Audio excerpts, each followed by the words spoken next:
All right, Commissioner, we're here to videotape yet another weekly message for the staff. And I have to say, I think the last time we were together, we did a special edition because we were coming off the heels of the hurricane. We were very worried about staff not having power, internet capability. And I think actually as you were putting together the memo or even filming the video, your own power came back. So It- the people who were on the outskirts of that storm lost power for 9 days, and yeah. that was just incredibly profound on top of everything everyone's been going through. Over 800,000 people lost power for some increment of time, including lots of our staff. So there was an email that came out from HR about whether or not your work was interrupted because of that.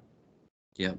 So we wanted to talk about a number of things today, but really, first of all, to draw attention to the fact that we continue to be very impressed by the work that's happening in our virtual environment. The effort staff are putting forth, the successes we have, the connection that they're making with the families and the youth that we serve. So I think we wanted to start right there. Just incredible amounts of work that are happening. Lots of people are telling us by way of anecdotal stories that, work in a telework environment sometimes is a lot more than it Yep. is in regular day-to-day face-to-face work. But we've just been continually impressed at the amount of tenacity that our staff have had and the amount of grit in the middle of the uncertainty of the pandemic to still stay connected to families and stay connected to our provider community. So, very, very impressed. By the end of this month, all of the kids in placement will be able to partake in the visitation triage process. This is a very real public health emergency that we're still under. So by no means are we expecting people to take the vigilance thing any more lightly than we did a couple of months ago. Anything that requires face-to-face, in-person contact requires conversation about Yep. how we're going to keep people safe, how you're going to keep yourself safe, how we're going to keep the kids we serve safe, how we're going to keep their families and our foster families and everybody that's part of that continuum safe in this very real public health emergency. But by Yeah. the end of the month, we're going to be adding enough cohorts that all the kids that we have in placement can be subject to that process. Subject to that triage process. And as we said on our videos and we've put in writing, the department never closed. The offices never closed. That's right. It's the nature and the manner in which we've done the work that has changed. It's also important right now for all of us to pause, and we wanted to kind of dispel some of the myths that we're starting to hear from the workforce, questions coming into the COVID-19 mailbox, questions I'm being asked directly about physically returning to a building where we were working before the pandemic? And That's is right. there an absolute date on when staff are going to be told or asked to physically come back to the building? So could you kind of put that to rest right now, because there is a lot of anxiety out there, and we recognize that. That's right. That's right. And, we said in one of our earlier videos earlier on that there's lots of misinformation out there, whether it's floating around in between people in regular conversation or it's what people think they've heard. We wanted to make sure today you heard very clearly from us that, we've never closed, that there have been parts of our operations that have been reporting to work every day or every Yep. shift that they're supposed to be. There's certain parts of our work that have required people to leave their home pretty routinely throughout the course of the pandemic. There's other situations in which we have individually asked people to come in because of either a portion of the work that had to get done Mhm. or because telework in and of itself is a privilege. And there's sometimes things that have to happen within the course of our work and within the course of how somebody is processing their own work that they're responsible for, that the person that supervises them has said, I may need you to come in, but that's on an individual case by case basis. Basis. Yep. Any large scale return to a physical building has not happened yet. And any large scale date of when that is to occur is still under development. We have a reopen and resuming full functioning document that is being guided by implementation teams. We're developing and standing up local teams that will feed an overall department implementation team. And so we have identified very discrete stages of our work. We're still in the pre-planning phase of Yep. what that looks like because we're taking things very cautiously. The work itself is continuing to incrementally build, but by no stretch of the imagination have we identified a large-scale group of people to have to return by a certain time. Yep. Having said that, we know that over the next couple of weeks, particularly over the next month, there's a lot of things that are going to be happening related to back to school. Yep. And how that's going to impact our workforce. So, at the same time that we're telling you that we are developing what our timeline looks like, we also want you to be thinking about what that means for your family. You're going to have to start standing up if you haven't already, because some people have told us that they've had, some things in the works and have had to adjust to kind of either working from home or what their childcare needs might be. Start thinking about what that is for you on an individual basis. We had the COVID leave available that some people took advantage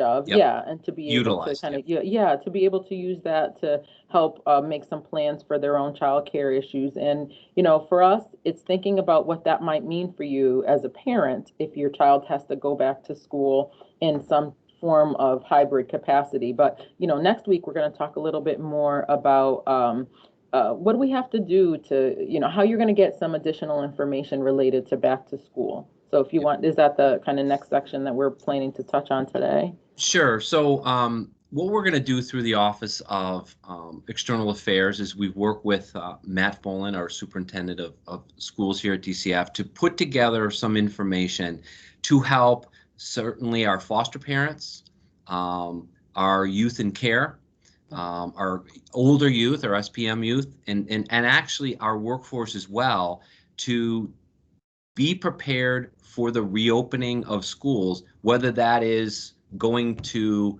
be in class, in person, a hybrid, or you're going to do that online. We recognize that there's a lot of concern in the communities, and there's some real basic tips that we're going to put forth that all of us as parents, our own children, all of us as parents, honestly, of our children in the care and custody of the department, can keep in mind. It's tough. It seems like each school district is kind of changing their plans as we move along. So as we're talking about, there's no firm date to physically go back to an office, but we want to concurrently plan. And as we talk about, we are inching closer to school coming up, there's some information we want to elicit to our staff that we think would be helpful, that they can then forward to their families on the caseloads, foster families, etc. Tips about maintaining contact with school, how to talk to your child about what it's going to be like to wear a mask all day in the class. I heard a story about people that are practicing with their kids about what that's going to be like, and right now kind of getting them used to controlling their breathing and their activity with the mask on. This is we've heard the phrase new normal. That's another phrase that's kind of been overused over the last few months, but boy, I tell you, it really is.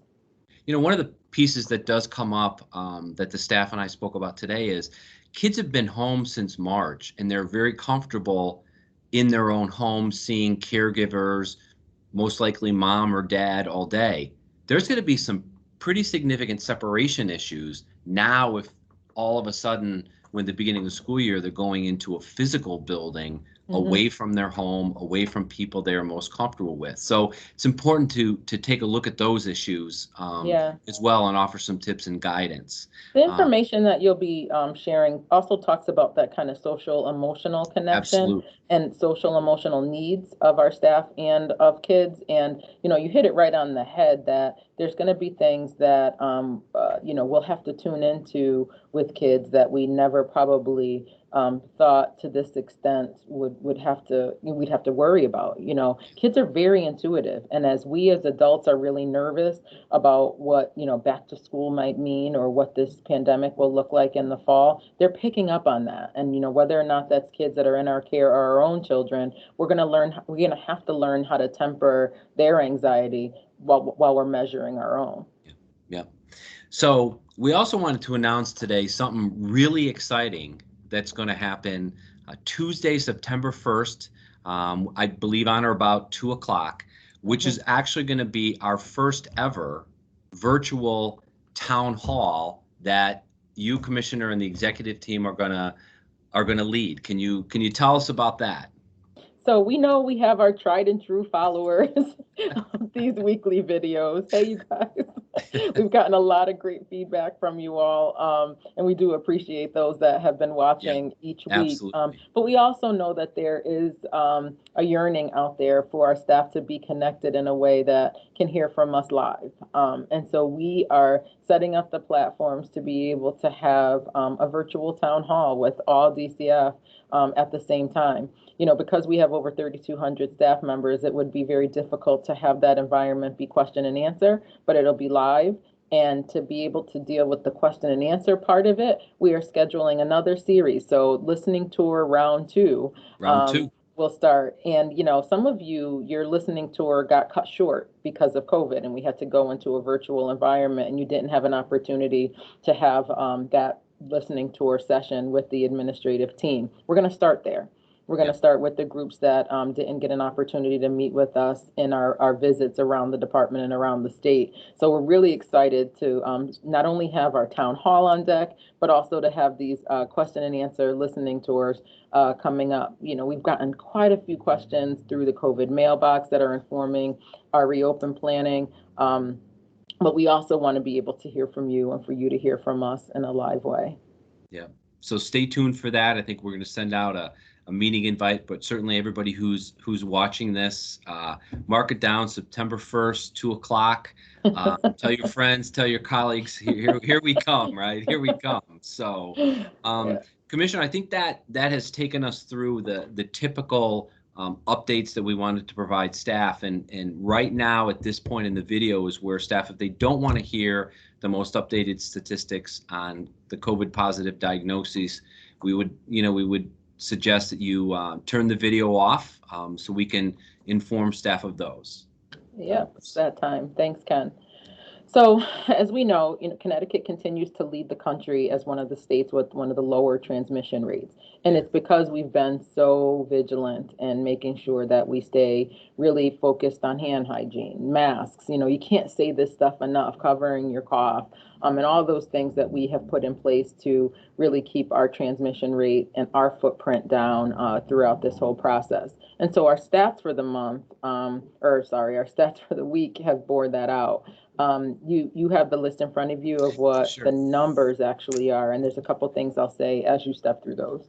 So right now we have 73 total caregivers who have tested positive, 21 youth, Mm-hmm. and 36 staff. And I think of the 36 staff, 35 have actually returned to work. So it's Yeah. 73, 21, and 36. Yeah, an interesting thing about that 21 young people, we did have one more positive of a young person this week, but it didn't add to that number. The positive was actually a repeat of an earlier positive diagnosis. You don't know whether or not that means the person contracted it again or that the virus is still shedding within their body. So they, had a positive and then a negative and maybe a positive again. I don't know the specifics. Of course, our medical division has their handle on what's happening with that young person. But I think it's a reminder to all of us that this virus is ever present in our communities and that we still have to just be very careful.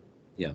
And to really end on a positive, I think we're incredibly proud of the staff and the way that they have maintained social distance. We're wearing masks. One of our staff, Aletha, right? She made this fantastic mask for us with the DCF logo. We know I think our adoption folks here on the 10th floor made up adoption masks. So I think every week we use the word, right, vigilance, right? We just need to stay vigilant in the distancing, washing our hands, utilizing the Planning. masks, planning ahead of time. And Mm-hmm. and again, I think that the overarching theme today is let's just continue what we're doing. By the end of the month, add some additional cohorts of youth to the triage process. We're going to have a virtual town hall that I think will work also as well to continue to dispel some of the myths. and we'll just keep doing the great work that we see each and every day. And you have said to all of our staff and the executive team so many times, you're very, very proud of how all of us have responded, and we really wanted to echo that again today. Absolutely. Take care of yourself, take care of each other, and most of all, be proud of the work that you do, because I sure am. All righty.